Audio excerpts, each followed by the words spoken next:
Could you imagine the president saying that an anime was so violent it must be taken off the air? Well, if a president did say that, you'd probably imagine that it was some super violent anime like Berserk, or Fist of the North Star, Hellsing, Higurashi, or any number of titles I could mention. But in actuality, it was a super robot show. President Marcos of the Philippines stated that Voltes V must be taken off the air because it was too violent and could corrupt the youth. Of course, others have said that the real reason behind removing the show from TV was because of a subplot involving the lower classes rising up against the aristocracy that oppressed them. And that may have hit a little too close to home for Marcos. Either way, Voltes V found its place in Filipino pop culture history. In Japan, however, Voltes V is better known as the second part of the Robot Romance Trilogy, 3 anime series that involve super robots and are made by the same company, but really have nothing else in common. However, the Robot Romance Trilogy did help redefine the super robot genre for the Japanese. In fact, the mecha from that trilogy are so beloved, they've appeared in nearly every Super Robot Wars game. So, if you have one of those games, you can actually play as one of these famed mecha. Of course, if you're more interested in the anime, then stay tuned, because from 1977, this is Choudenji Machine Voltes V! Let's Volt In!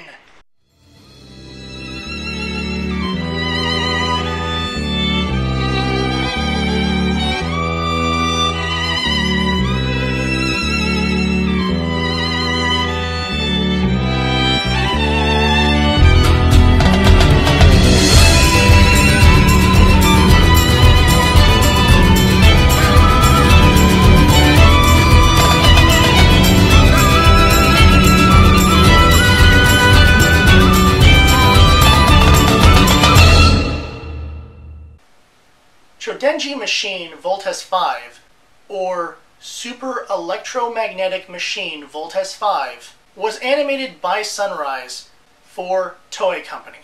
Voltes V is a member of the Robot Romance Trilogy, which are 3 mecha series worked on by Tadao Nagahama. Originally, Voltes V was going to be a continuation of Choudenji Robo Combattler 5.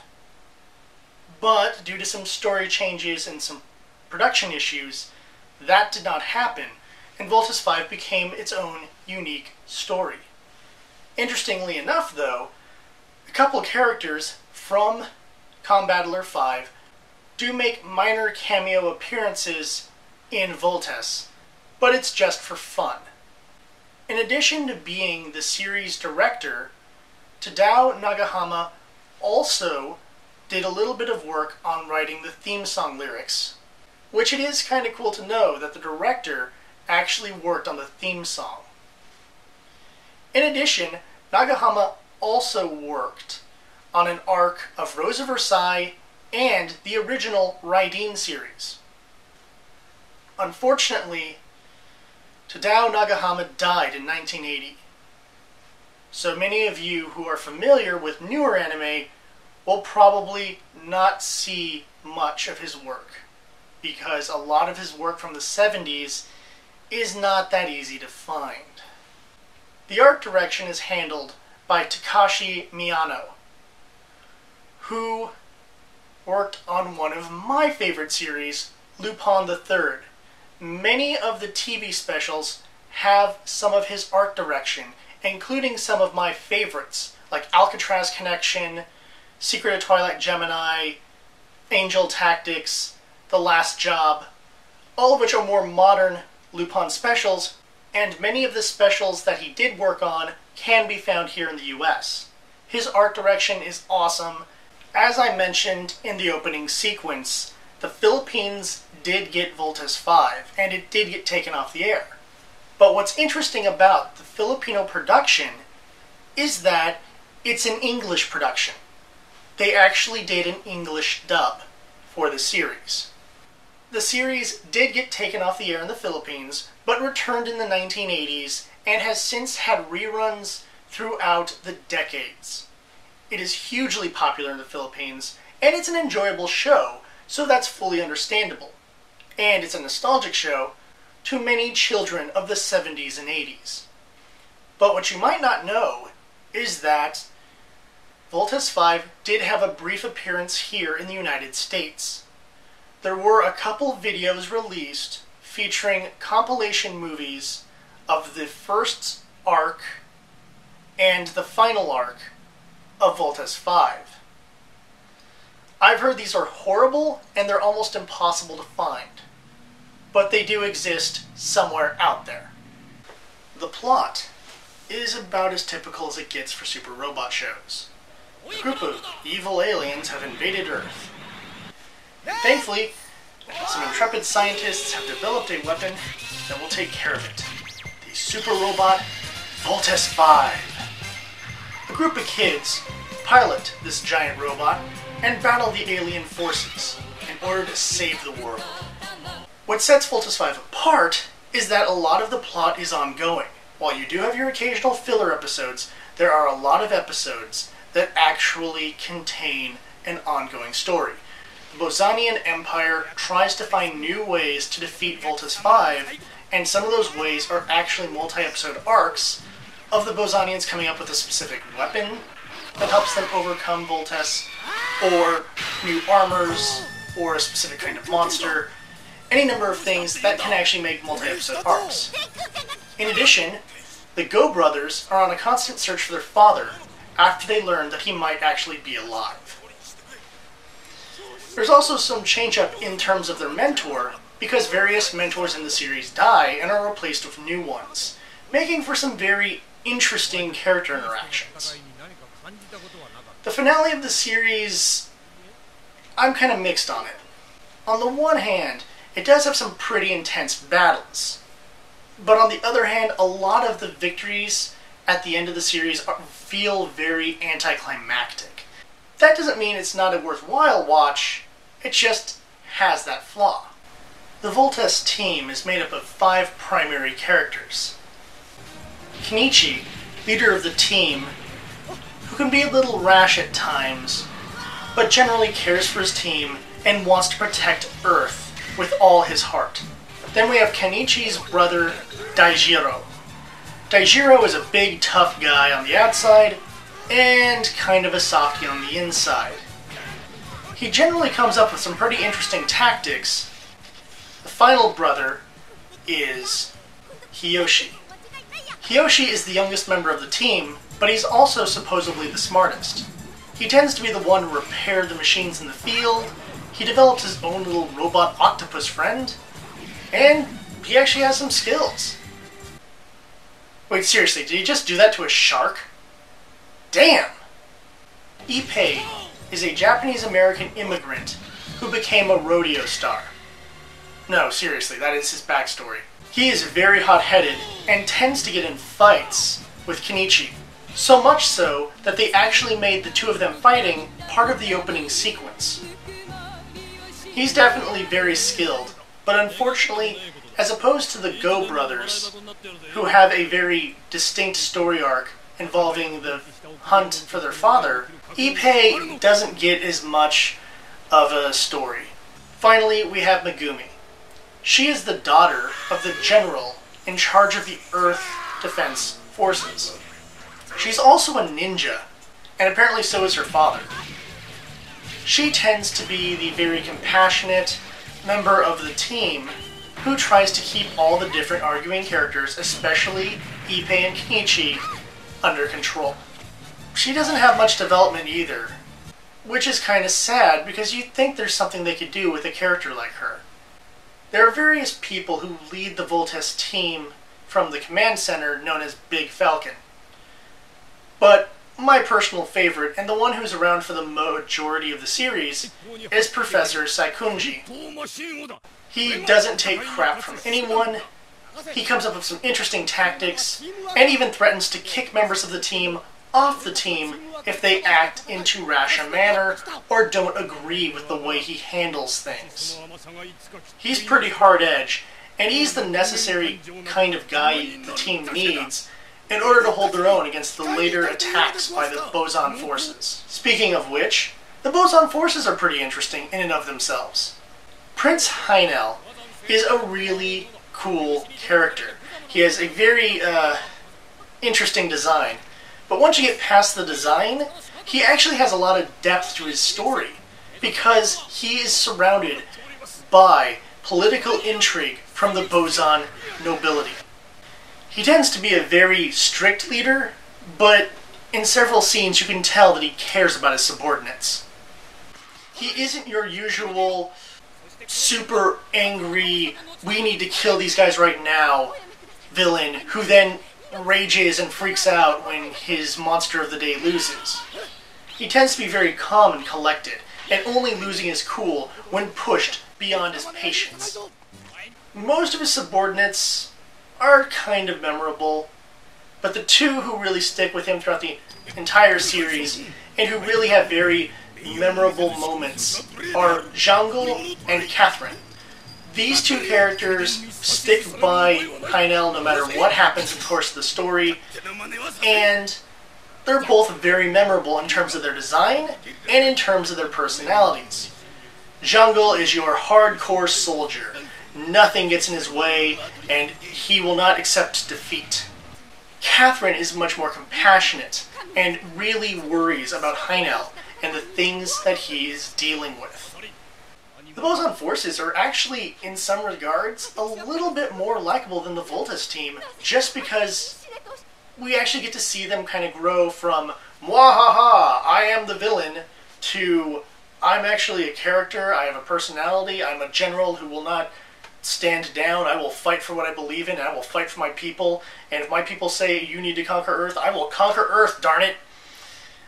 I like that.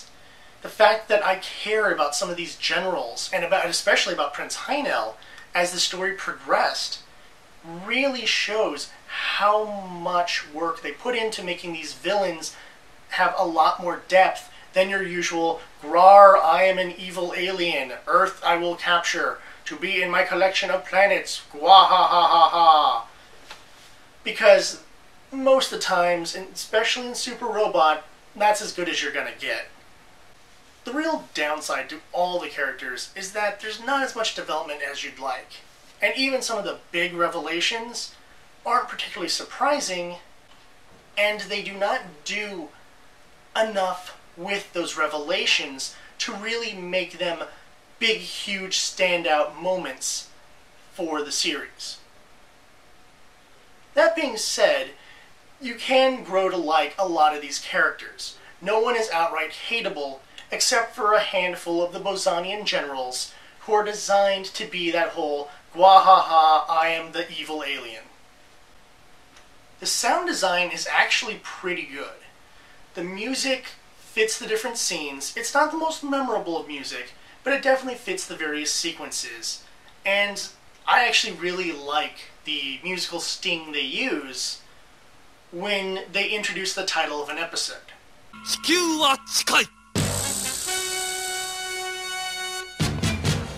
The opening sequence is about as cool as you're gonna get. It is very 70s, and in a good way. I love this opening sequence. It's just so catchy and a lot of fun, and as opposed to many mecha opening sequences, it doesn't say the title of the show over and over again. The end theme is odd. It has a very country sound to it, and it just kind of feels out of place because I've so rarely heard a Japanese country song. It does fit the tone of several episodes, and considering the fact that one of the major characters was in the rodeo, I guess it kind of works with that, but it also feels just a little odd on some of those episodes that have a darker or more emotional ending. Overall, Voltes V is a very enjoyable series. It does have its flaws. Obviously, it's a 35-year-old series. But still, it can be enjoyed from either a nostalgic perspective, or from a cheese perspective, or from a, whoa, I can't believe they were capable of doing this in 1977 perspective. or what I like to call the Star Wars perspective. It's a very impressive show, especially for the era it was put in, and considering the fact that it can easily hold its own with a lot of other super robot series from that time period, it's no surprise that it can be an enjoyable watch. However, I do not recommend marathoning the show. Because it's a super robot show, unless you have an ongoing arc, marathoning through filler episodes can get a little boring. You know, unless you're playing a drinking game, then by all means, have at it.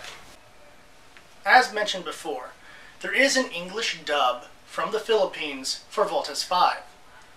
But, what you may not know about this dub is that a lot of the character names were changed.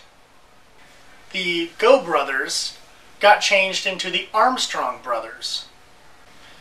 And their main villain, Prince Heinel, got his name changed to Prince Zardoz. I am not making this up. They called him Zardoz. Joking aside, Voltes V is a very fun watch. But just bear in mind, this is from 1977. It will seem a little bit trope-laden and a little bit cheesy, but this is one of the shows that developed those tropes. In fact, Voltes V is one of the first Super Robot series to have a sword as its finishing weapon. Every enemy is defeated by the Tenku Ken, or Heavenly Sword, and almost always killed by the V-Slash.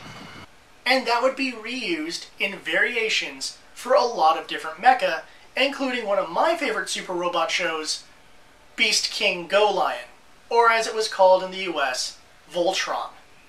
While I am not the biggest fan of the Super Robot genre, and I definitely prefer the more mature and story-driven mecha shows like Macross and Gundam, this show does have enough fun and lightheartedness and silliness to really make it an enjoyable watch. The series will probably never have a US release due to its age and its limited market. But it is enjoyable, and the English dub is definitely worth some laughs. Prince Zardoz. If you are looking for something a little more old school, and you want to be the guy on your block who knows the old school mecha series that are awesome, check out the members of the Robot Romance Trilogy. I will eventually review the other two members, but for the time being, I think I've had enough mecha. I think I'd like to watch something a little different right now. Something with schoolgirls. Schoolgirls with superpowers. Yeah, that sounds like fun. Mahilig ka kay Alma Moreno? Voltes V. Voltes V? Wow! Let's vote in. Yeah, let's vote in, son. Ha? Bahala na.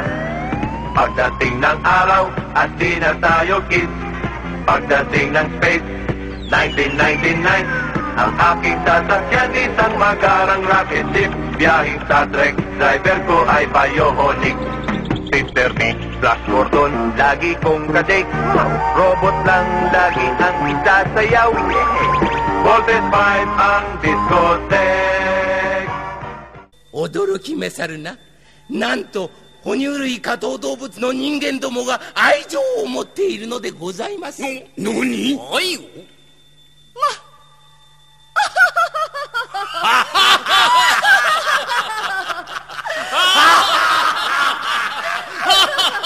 あの下等な人間どもが愛情を持っていると？